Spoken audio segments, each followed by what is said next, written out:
Hi hello ಎಲ್ರಿಗೂ ನಮಸ್ಕಾರ. ನಾನು ಶಕೀಲ್ ಅಹಮದ್ ಹೊದಿಗೆರೆ. ಈಗಾಗಲೇ ನೀವು ನೋಡ್ತಾ ಇದ್ದೀರಾ ಟ್ರೂ ಮೀಡಿಯಾ ಕನ್ನಡ. ನಮಗೆಲ್ಲ ಆರೋಗ್ಯ ಅಂತಂದರೆ ಅದೇ ಒಂದು ಸಂಪತ್ತು. ಆರೋಗ್ಯ ಸರಿ ಇದ್ದರೆ ಯಾವ ಸಂಪತ್ತನ್ನು ಕೂಡ ನಾವು ಸಂಪಾದನೆಯನ್ನು ಮಾಡ್ಬೋದು. ಆದರೆ ನಿಮ್ಮ ಮುಂದೆ ಒಂದು ಸ್ಟೋರಿ ಏನು ಅಂತಂದರೆ, ಒಬ್ಬರು ಆಟೋ ಓಡಿಸ್ಕೊಂಡು ಜೀವನವನ್ನು ನಡೆಸ್ತಾ ಇರ್ತಾರೆ. ವಯಸ್ಸು ಸುಮಾರು 65 ವರ್ಷ ಆಗಿರುತ್ತೆ. ಬೆಳಗ್ಗೆ ಎದ್ದ ತಕ್ಷಣ ತನ್ನ ಡ್ಯೂಟಿಗೆ ಆಟೋ ತಗೊಂಡು ಹೊರಗಡೆ ಹೋಗೋವಂಥ ಸಂದರ್ಭದಲ್ಲಿ ಚೆಸ್ಟ್ ಪೇನ್ ಆಗುತ್ತೆ. ಚೆಸ್ಟ್ ಪೇನ್ ಆದ ತಕ್ಷಣ ಅವರು ಆಸ್ಪತ್ರೆಗೆ ದಾಖಲಾಗಿ ತಪಾಸಣೆಯನ್ನು ಮಾಡಿದಾಗ ಅವರಿಗೆ ಹೃದಯ ಸಂಬಂಧಿ ಒಂದು ಕಾಯಿಲೆ ಇದೆ, ಅದಕ್ಕೆ ಆಪ್ರೇಷನ್ ಮಾಡಬೇಕು ಅಂತ ಹೇಳ್ತಾರೆ. ಹೀಗಾಗಿ ಇವತ್ತು ಅವರ ಮುಂದೆ ನಿಮ್ಮ ಮುಂದೆ ಇವತ್ತು ಅವರನ್ನು ನಾನು ತಂದಿದ್ದೀನಿ.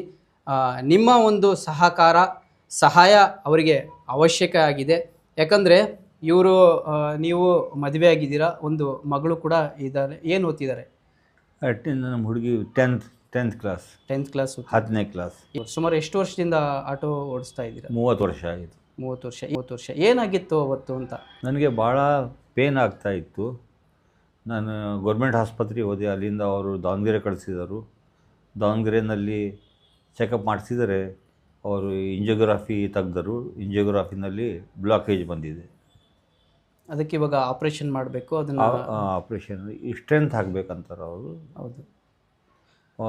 ಎನ್ನಪ್ಪ ಹಾಸ್ಪಿಟಲ್ ಹೋಗಿ ಇದು ಮಾಡಿಸ್ಕೊಳ್ಳಿ, ಯಾಕಂದರೆ ಅಲ್ಲಿ ಸ್ವಲ್ಪ ದುಡ್ಡು ಕಡಿಮೆ ಆಗತ್ತೆ ಅಂತ.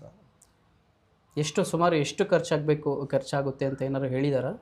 ಖರ್ಚಿಂದು ಏನು ಹೇಳಿಲ್ಲ, ಕ್ಲಿಯರ್ಲಿ ಹೇಳಿಲ್ಲ. ನೀವು ಬಂದು ಮೊದಲೇ ಅಡ್ಮಿಟ್ ಆಗ್ರಿ, ಆಮೇಲೆ ಏನು ಖರ್ಚು ಬರುತ್ತೆ ಅದು ಹೇಳ್ತೀವಿ ಅಂದರು. ನೋಡಿದ್ರಲ್ಲ, ಅವರಿಗೆ ತುಂಬ ಅವಶ್ಯಕತೆ ಇದೆ. ನಿಮ್ಮ ಸಹಕಾರ ಬೇಕಾಗಿದೆ. ನೀವು ಸಹಕಾರ ಮಾಡಲೇಬೇಕು. ಯಾಕಂದರೆ ಒಂದು ಜೀವ ಉಳಿಸ್ಬೇಕು ಅಂತಂದರೆ ಅದು ಕಡಿಮೆ ಮಾತಲ್ಲ. ದಯಮಾಡಿ ಒಂದು ಆಟೋವನ್ನು ಓಡಿಸ್ಕೊಂಡು ಜೀವನವನ್ನು ಮಾಡ್ತಾ ಇರುವಂಥ ವ್ಯಕ್ತಿ ಇವತ್ತು ನಿಮ್ಮ ಮುಂದೆ ನಾನು ತಂದಿದ್ದೀನಿ. ಒಬ್ಬ ಮಗಳಿದ್ದಾಳೆ, ಅವಳು ಕೂಡ 10ನೇ ತರಗತಿ ಓದ್ತಾ ಇದ್ದಾಳೆ. ಅವರಿಗೆ ಬೇರೆ ಯಾವುದೇ ಆಸರೆಗಳಿಲ್ಲ. ಆಟೋ ಓಡಿಸಿ ಜೀವನ ನಡೆಸುವಂಥ ಸಂದರ್ಭದಲ್ಲಿ ಈ ರೀತಿಯಾಗಿದೆ. ದಯಮಾಡಿ ವೀಕ್ಷಕರೇ, ಹರಿಹರದ ಜನತೆಗೆ, ದಾವಣಗೆರೆ ನಮ್ಮ ಜನತೆಗೆ, ಇಡೀ ನಮ್ಮ ಕರ್ನಾಟಕದ ಜನತೆಗೆ ನಾನು ಒಂದು ಬೇಡಿಕೆನ ಇವತ್ತು ನಿಮ್ಮ ಮುಂದೆ ಇಡ್ತಾ ಇದ್ದೀನಿ. ದಯಮಾಡಿ ಸಹಕರಿಸಿ. ಅವರ ಮಾತಲ್ಲೇ ನೀವು ಕೇಳಿ. ಅವರ ಅಕೌಂಟ್ ಡೀಟೇಲ್ಸನ್ನು ನಾನು ಈ ಸ್ಕ್ರೀನಲ್ಲಿ ಹಾಕ್ತೀನಿ. ಹೇಳಿ ನಮ್ಮ ವೀಕ್ಷಕರಿಗೆ, ನೀವು ಏನು ಬಯಸ್ತಿದ್ರೆ ಹೇಳಿ ವೀಕ್ಷಕರಿಗೆ. ಏನು ನನಗೆ ಟ್ರೀಟ್ಮೆಂಟಿಗೆ,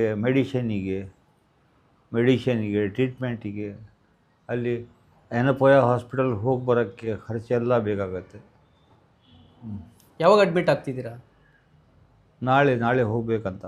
ನಾಳೆ ಅಡ್ಮಿಟ್ ಆಗ್ತಿದ್ದೀರಾ? ನಾಳೆ ಹೋಗಬೇಕು. ಟ್ರೀಟ್ಮೆಂಟ್ ಇವರ ಅಕೌಂಟ್ ಡೀಟೇಲ್ಸ್ ನಾನು ಕೆಳಗಡೆ ಹಾಕ್ತಾ ಇದ್ದೀನಿ. ಆ ಅಕೌಂಟಿಗೆ ನೀವು ನಿಮ್ಮ ಕೈಯಲ್ಲಿ ಆದಷ್ಟು ಧನ ಸಹಾಯ ಮಾಡಿ ಅಂಥೇಳಿ ನಾನು ಇವತ್ತು ನಿಮ್ಮ ಮುಂದೆ ಕೇಳ್ತಾ ಇದ್ದೀನಿ. ಮತ್ತಷ್ಟು ಸುದ್ದಿಯೊಂದಿಗೆ ನಿಮ್ಮ ಮುಂದೆ ಮತ್ತೆ ನಾನು ಬರ್ತೀನಿ. ಧನ್ಯವಾದಗಳು.